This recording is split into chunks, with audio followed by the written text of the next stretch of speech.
To create this ombre, I use the following colors: Lemon Meringue and Crazy for Blue, Make Your Mauve, Beauty Queen, Mandarin Summer, Meet Me at the Chapel, and Clearly Frisky. You could also use Lovey Dovey instead of Meet Me at the Chapel.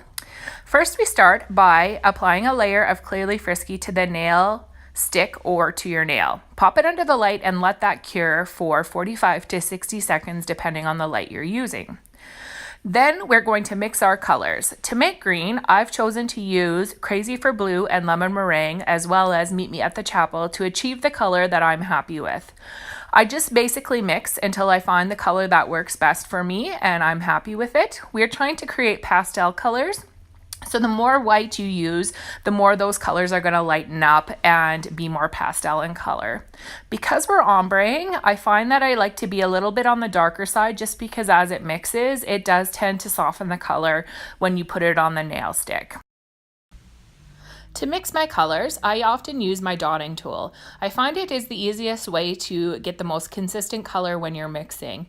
I also find if you don't mix it really well, you will get streaking when you put it on the nail stick, so I like to make sure I can't see any white at all in the color. Next, we're going to apply a layer of Clearly Frisky to the nail stick or to your nail. You're going to leave this layer wet.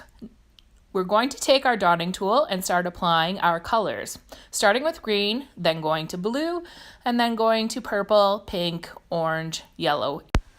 For this design, I'm just layering the colors down as I go, one by one in a straight line. You could, of course, ombre on an angle, or you can change the colors up and start with the yellow, orange, pink at the top and work your way down as well if you want to have different nails with different ombres. Next, I apply a dot of Clearly Frisky on my mat.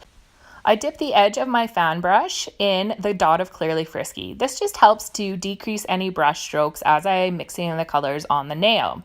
Because there's already a wet layer of Clearly Frisky on the nail, many of the colors start to blend together as you are going, which makes it that much easier and more natural looking when you're ombreing, I find. After we've done this, we'll pop this one under the light and let it cure for 45 to 60 seconds, once again depending on your light.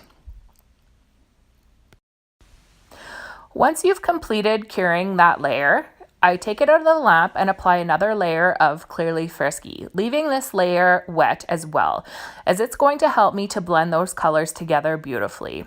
After I've applied my layer of Clearly Frisky, I once again put the colors on, starting with green, working my way to blue, purple, pink, orange, and finally yellow. You will note that I am using a GelMoment cleansing pad to wipe my dotting tool off, and that's just to ensure that I'm not mixing other colors in, like the green into the purple or the pink into the yellow, etc.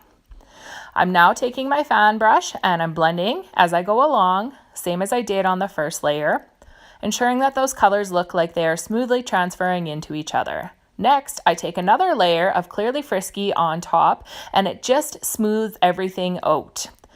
If you have too much polish on, you can always wipe it off with your cleanser pad to ensure that you're not transferring too much color. I always make sure that I wipe my Clearly Frisky brush off before I put it back in the bottle. Once again, I cure. Once that has cured, because I have put so many layers of polish on, I like to actually double cure to ensure that it's good to go. To complete this look, I follow with Captivate Top Coat to add some sparkle.